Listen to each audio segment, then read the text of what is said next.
Bismillahirrahmanirrahim. Assalamualaikum warahmatullahi wabarakatuh. Alhamdulillah wassalatu wassalamu ala Rasulillah Sayyidina Muhammadin wa ala alihi wa sahbihi wa mawalah amma ba'du. Puja serta syukur marilah kita panjatkan kepada Dat Ilahir Ghafur, yang mana berkat kudrat serta iradatnya kita masih diberi kesempatan untuk bisa belajar bertatap muka, walaupun dalam keadaan di masa pandemi ini kita masih bisa belajar meskipun dalam keadaan daring ya, atau dalam jaringan.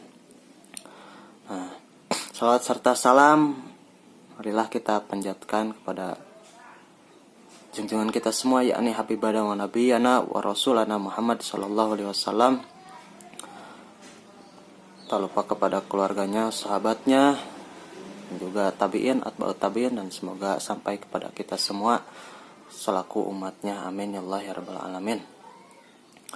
Pada kesempatan kali ini kita semua diberi kesempatan untuk melakukan daring dengan tema sumber hukum Islam ya, kalau tidak salah, sumber hukum Islam.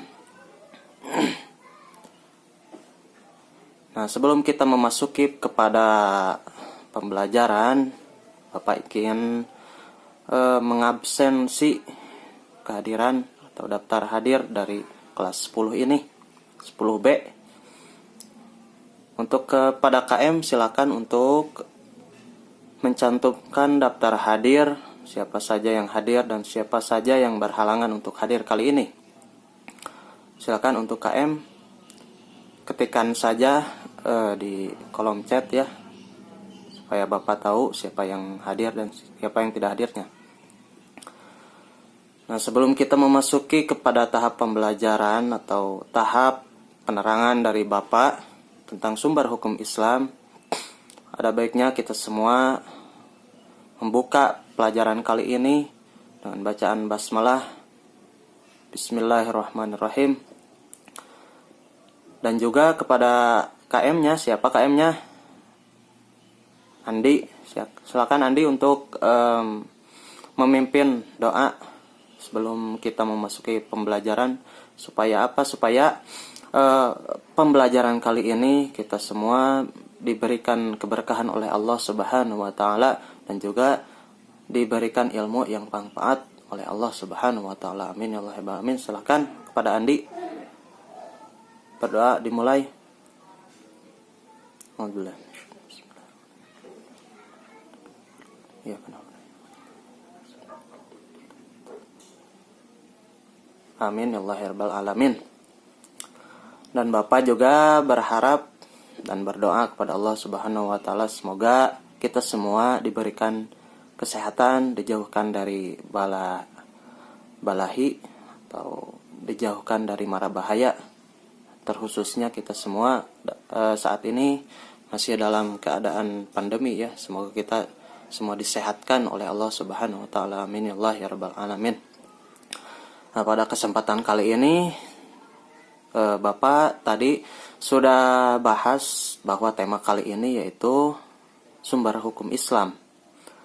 Nah, sekarang Bapak akan sharekan kepada kalian PowerPoint-nya, dan Bapak akan sedikit menjelaskan tentang sumber-sumber hukum Islam. Nah, untuk kalian silakan untuk pahami, cermati, dan jika ada yang tidak dipahami nanti bisa ditanyakan dalam chat atau langsung dalam jaringan ini atau dalam via Zoom ini. Silakan untuk cermati dan pahami apa-apa yang telah Bapak kirimkan atau bagikan di link di PowerPoint nanti. Silakan untuk cermati ya. Baiklah, pada kesempatan kali ini kita akan belajar pada pembelajaran PAI tentang sumber hukum Islam pada pendidikan agama Islam SMA kelas 10. Di mana poin-poinnya nanti ada identitas program, peta konsep, materi belajar, dan latihan tugas. Nah, pada kompetensi dasarnya yaitu menjelaskan tentang sumber hukum Islam dan tujuan modulnya yaitu menyebutkan pengertian, kedudukan, dan fungsi al-hadis sebagai sumber hukum Islam yang kedua. Menyebutkan pengertian, kedudukan, dan fungsi al-hadis sebagai sumber hukum Islam yang kedua. Menyebutkan pengertian, kedudukan, dan fungsi ijtihad sebagai sumber hukum Islam ketiga, dan menjelaskan pengertian hukum taklifi dan hukum wad'i.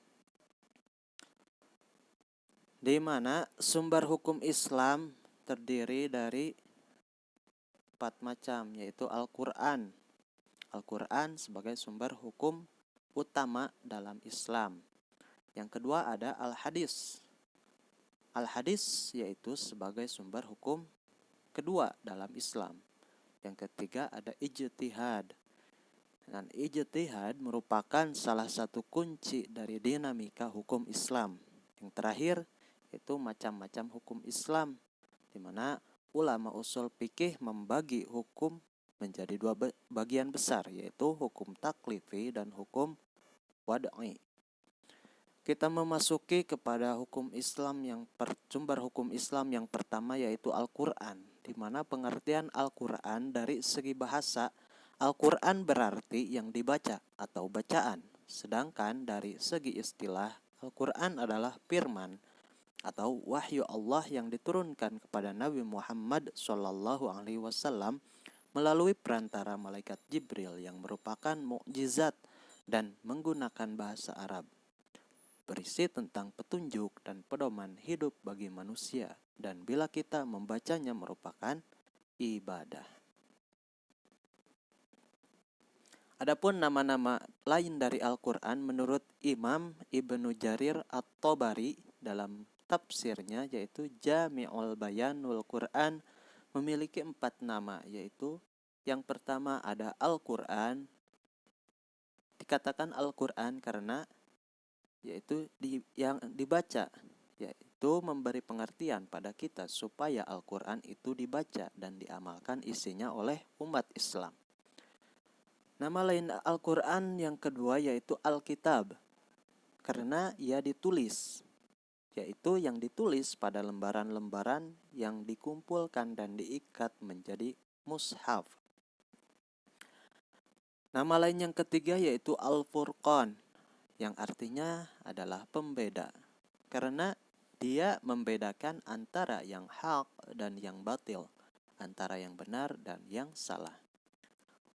Nama lain yang terakhir yaitu Az-Zikr, yang artinya peringatan, yaitu peringatan dari Allah Subhanahu wa Ta'ala bagi mereka yang ingkar dan durhaka kepadanya. Untuk kedudukan Al-Quran, Al-Quran sebagai sumber hukum memiliki 3 komponen dasar hukum, yaitu sebagai berikut. Yang pertama ada hukum i'tiqadiyah yang mengatur hubungan ruhaniyah manusia dengan Allah Subhanahu wa Ta'ala dan berhubungan dengan masalah akidah atau keimanan dan tercermin dalam rukun Islam, dalam rukun iman. Ilmu yang mempelajari tentang keimanan disebut ilmu tauhid, ilmu kalam, atau ilmu usuluddin. Adapun hukum amaliyah, yaitu yang mengatur hubungan rohaniyah manusia dengan Allah Subhanahu wa Ta'ala, antara manusia dengan sesamanya dan dengan lingkungan sekitarnya, dan tercermin dalam rukun Islam dan disebut dengan hukum syara atau syariat. Dan ilmu yang mempelajarinya disebut ilmu fiqih. Hukum syara dibagi menjadi 2 kelompok, yaitu ada hukum ibadah dan hukum muamalah. Yang ketiga, hukum khuluqiyah.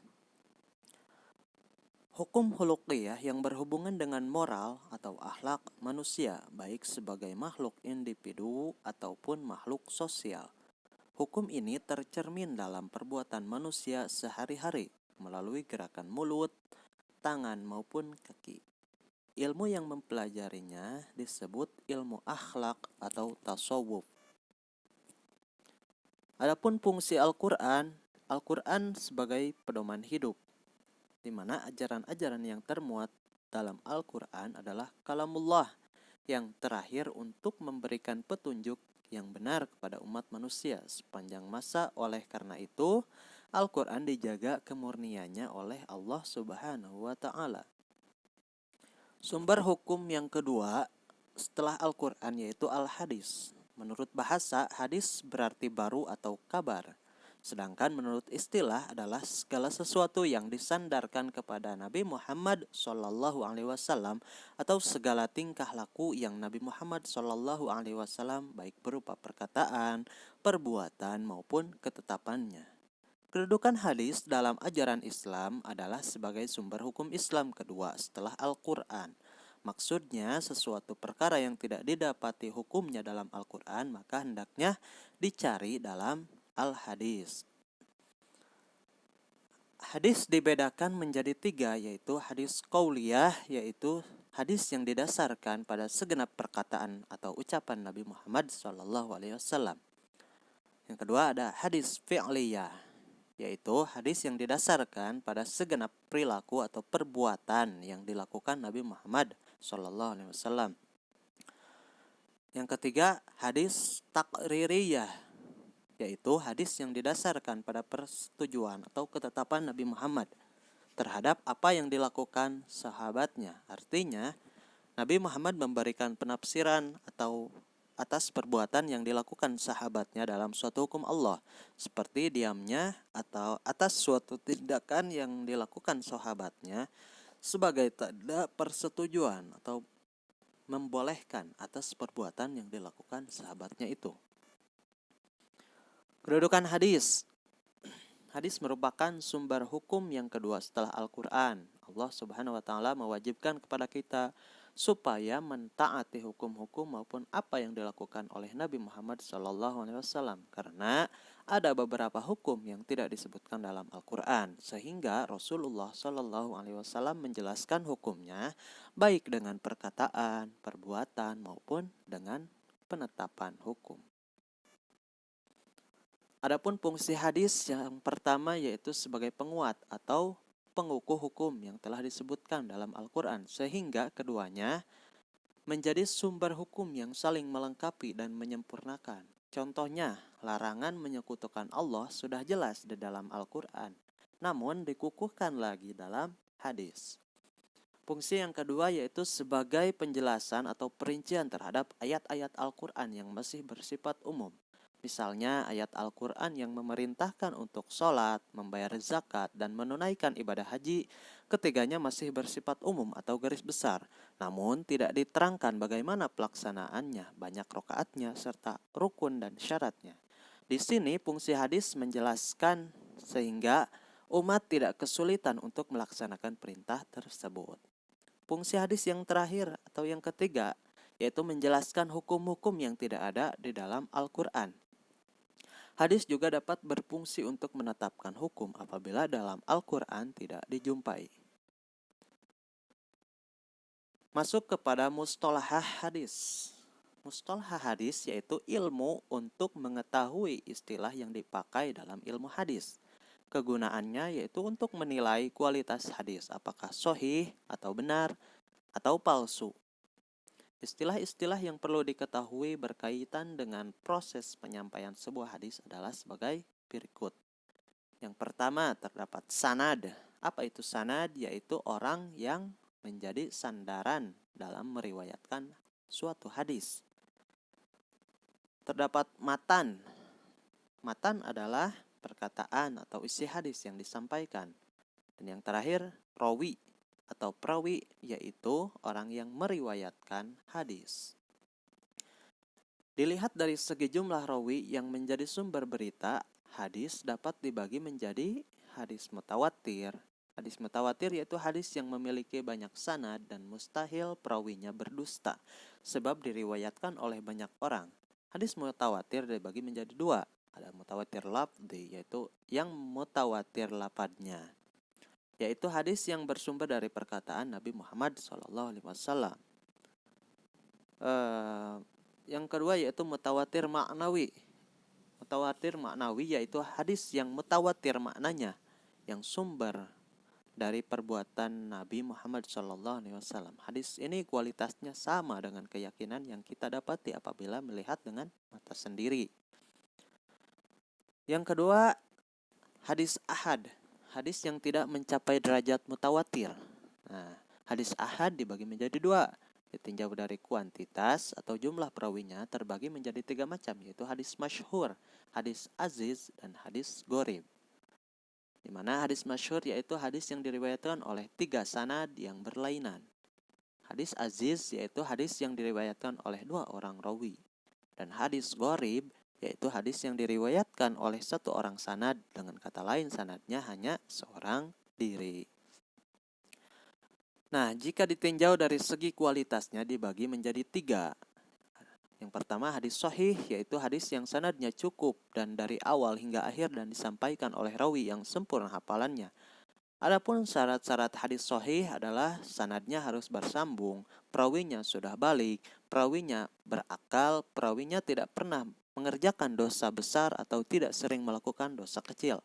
Perawinya sempurna hafalannya, perawinya harus adil, dan hadis yang diriwayatkan tidak bertentangan dengan hadis mutawatir atau dengan ayat Al-Quran.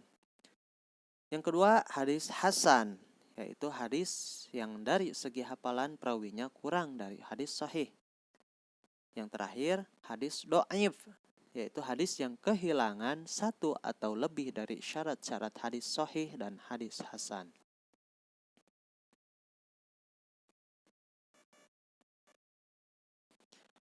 Untuk sumber hukum yang ketiga, yaitu ijtihad. Apa itu ijtihad? Ijtihad berasal dari bahasa Arab, dari bentuk fi'il madhi yaitu ijtahada. Bentuk fi'il mudhari'nya yaitu yajtahidu, dan bentuk masdar yaitu ijtihadan. Berarti ijtahada yajtahidu ijtihadan, yang artinya telah bersungguh-sungguh, mencurahkan tenaga, menggunakan pikiran, dan bekerja semaksimal mungkin. Itu artinya. Sedangkan menurut istilah, ijtihad adalah suatu pekerjaan yang menggunakan segala kesanggupan rohaniyah untuk mendapatkan hukum syara atau menyusun pendapat dari seluruh masalah hukum yang bersumber dari Al-Quran dan Al-Hadis. Dan orang yang melakukan ijtihad disebut mujtahid. Perlu dipahami bahwa hasil ijtihad dari seseorang mujtahid bersifat relatif, jadi tidak mutlak. Sehingga tidak jarang terjadi perbedaan hasil ijtihad satu dengan yang lainnya. Namun jika terdapat perbedaan dari ulama itu berijtihadnya, ya maka hukumnya menjadi rahmat bagi kita semua. Adapun syarat melakukan ijtihad antara lain mengerti dan memahami isi kandungan Al-Quran, juga hadis yang berhubungan dengan hukum-hukum, mampu berbahasa Arab dengan baik sebagai kelengkapan dan kesempurnaan dalam menafsirkan Al-Quran dan hadis, memahami ilmu usul fikih, yaitu cara mengambil hukum syariat yang bertolak dari Al-Quran dan Al-Hadis dengan baik, mengerti dan memahami soal-soal ijma atau kesepakatan semua ahli ijtihad pada suatu masa atas suatu hukum syara, sehingga mujtahid tidak memberikan fatwa yang berlainan dengan hasil ijma terdahulu. Yang terakhir, memahami nasikh dan mansukh, sehingga seorang mujtahid tidak mengeluarkan hukum berdasarkan dalil yang sudah dimansukh atau dibatalkan. Bentuk ijtihad yang dikenal dalam syariat Islam, yang pertama ada ijma, yaitu kesepakatan para ulama dalam menentukan hukum suatu masalah yang timbul di kalangan umat Islam karena belum adanya ketentuan dalam Al-Quran maupun Al-Hadis. Yang kedua, qiyas.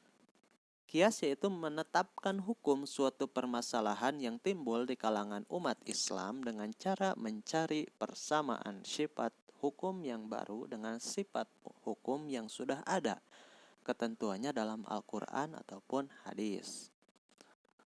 Bentuk-bentuk ijtihad yang masih diperselisihkan ada istihsan, masalah mursalah, istishab, urf atau adat kebiasaan, mazhab sahabi, dan yang terakhir ada asyara'u man qablana.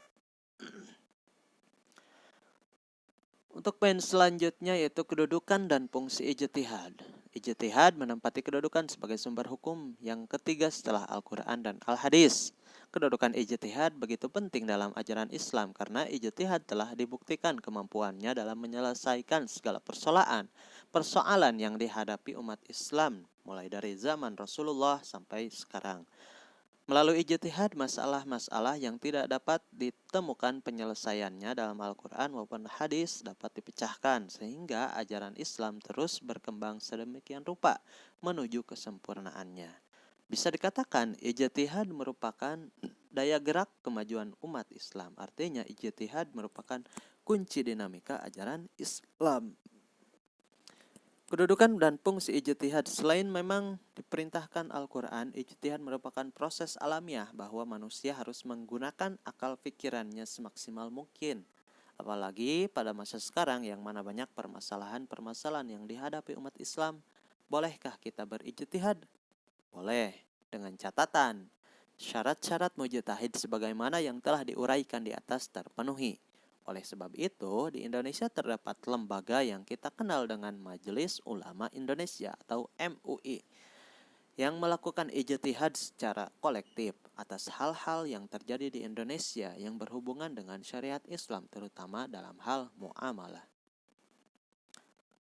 Adapun macam-macam hukum Islam.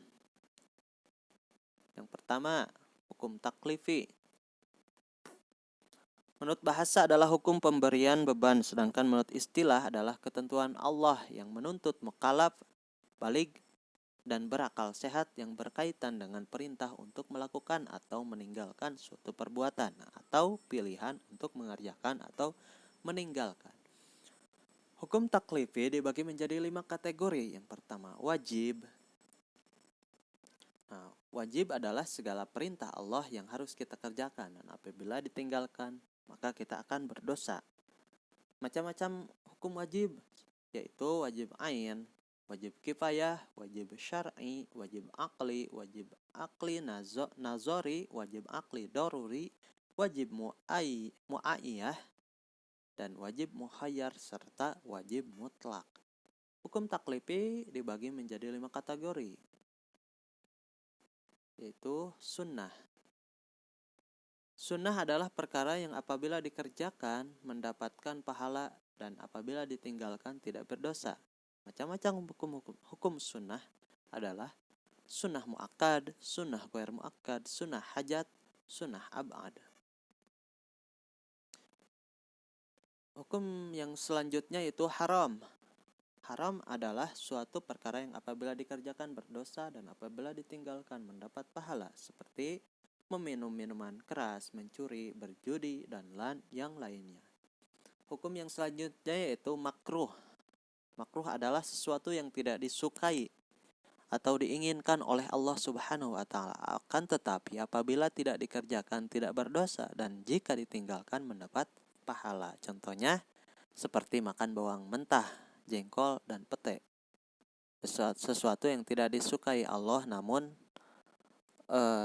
lebih baik ditinggalkan jika tidak terdapat kemadarotan atau tidak darurat. Untuk yang terakhir yaitu mubah. Mubah adalah suatu perkara yang apabila dikerjakan atau ditinggalkan tidak mendapatkan pahala maupun tidak berdosa. Adapun hukum yang selanjutnya yaitu hukum wad'i. Hukum wad'i adalah ketentuan Allah yang mengandung pengertian bahwa terjadinya sesuatu merupakan sebab syarat atau penghalang adanya suatu hukum. Misalnya, salat menjadi sebab adanya kewajiban berwudu terlebih dahulu. Quran Surat Al-Ma'idah ayat 6. Adanya kemampuan istata'ah adanya menjadi syarat wajibnya menunaikan ibadah haji istata'ah. Quran Surat Ali Imran ayat 97. Dan adanya perbedaan agama antara pewaris dan ahli waris menjadi penghalang dalam hal pembagian harta waris. Nah, untuk selanjutnya terdapat latihan dan tugas untuk kalian, di mana tugas ini bersifat kelompok. Nah, pada tahun 2000 MUI telah mengeluarkan fatwa tentang praktik korupsi atau ghulul, suap atau riswah, dan pemberian hadiah bagi para pejabat. Identifikasilah. Jadi kalian tugasnya yaitu mengidentifikasi. Jadi identifikasikan fatwa MUI tentang korupsi dan suap ke dalam hukum Islam. Nah, apakah masuk ke dalam hukum apa?